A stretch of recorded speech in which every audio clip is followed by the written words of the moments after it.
There was another demon with the name Bill.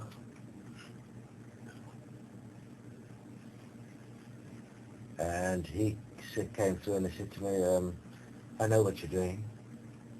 You're using the law of resistance, and I will not resist you. So I said to him, that's big, that's wonderful of you not resisting me, which allows me to embrace you, and therefore I embrace you. And therefore, in that moment it was stopped. So basically what I did, I used the law of resistance. The principle was simplistic. The demons that would come through would resist you. I would not resist them. I'll just open up. And as they resist, have a look at the fascinating nature of resistance. Resistance is a pushing. As you push, if there is no resistance coming back, you go in.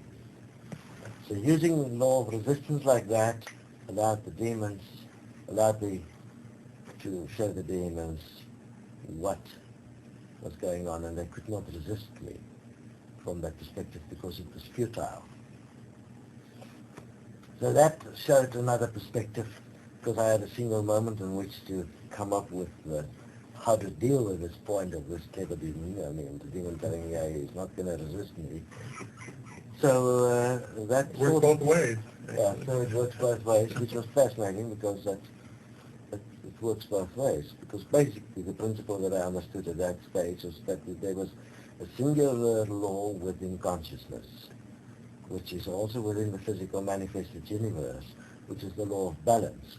Now, the law of resistance is simply a derivative of that, because all things are always pushing away from each other in equilibrium, which is the law of balance.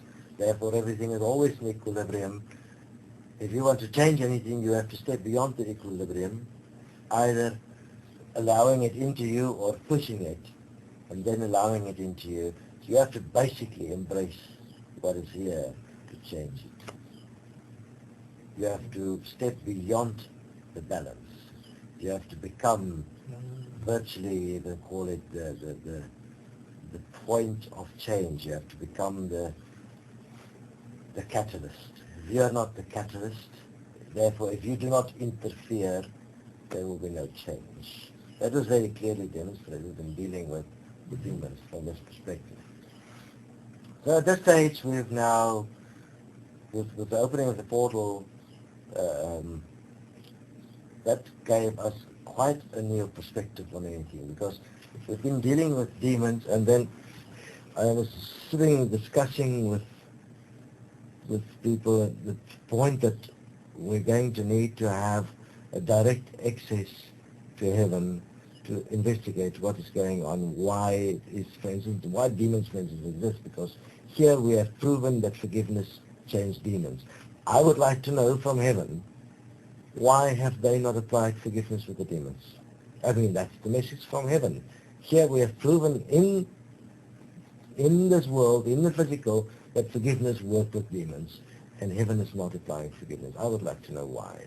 So I need somebody, I'll show them how, willing to go into heaven and find out what the fuck is going on.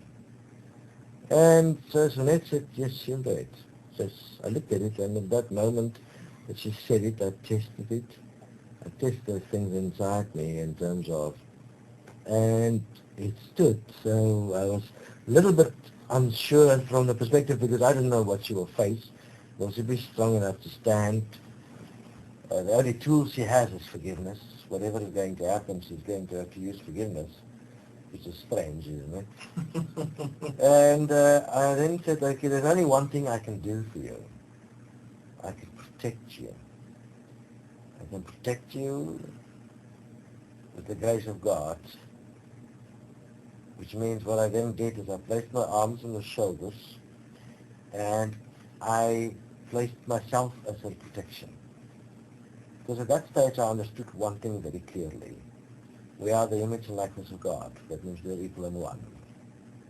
Therefore we are the directive principle of creation. Therefore if I place me, I'm placing everything here as the absolute directive principle. And that singular moment, she breathed and left the body. So And then she started coming back, obviously, with many stories of all the things, and she was bringing back beings. And she said, I met this being, and I met this one, and this is the demon, and we'll bring this, and it's just a lot of things were happening. We were very busy. Had a chat with, obviously, I've studied Osho extensively, so Osho was always, I wanted to talk to Osho because I've always had a level of respect for what he was doing and what he was writing, so I wanted to hear from him if he can give us, shed some light on what the fuck is going on. So I was speaking to Osho, and then we had the Jesus event. The Jesus event was fascinating because I wasn't quite sure with all the books written in this world if Jesus really exists or not. But, and my children was never in church. They were never exposed to the Bible. They were never exposed to Jesus, nothing. So Lady John came into the room and he said to me, and I remember Lady John has never been in church. He's not been baptized. He's never read the Bible. He knows nothing of all these things. This is never part of his existence, because before he was born, I have already given up on, I have already followed a path from my perspective, which was forgiveness and the image and likeness of God, which was not religion. Therefore, to me, the Bible in essence was religion. The living reality is not a religion. So we spoke to Osho, and then Les John walked in and he said, look, Jesus is going to come just now through the portal. When he comes, call me. So I said, okay, what are you talking about? Anyway, I said, okay, look, that's fascinating. Jesus is going to come. So next moment, Jesus comes through the portal, and we called Les John. He walks in. He and Jesus is like big buddies. Then we find out that Jesus has been chatting to Les John for some time, been acting as his guide. And obviously I didn't know that until it revealed. So we discussed various things, and he explained what happened and so on, and he explained that he was basically locked up in a dimension. Strange enough, at that stage where he was locked up in a dimension and he had no access, but even at that stage, I have not yet questioned the white light. I still accepted at a deeper level that God, as the white light, existed. Even at that stage, I've already been speaking to reptilians. To me, they were just part of this whole thing, and God had a greater purpose. All I had to do is understand it. And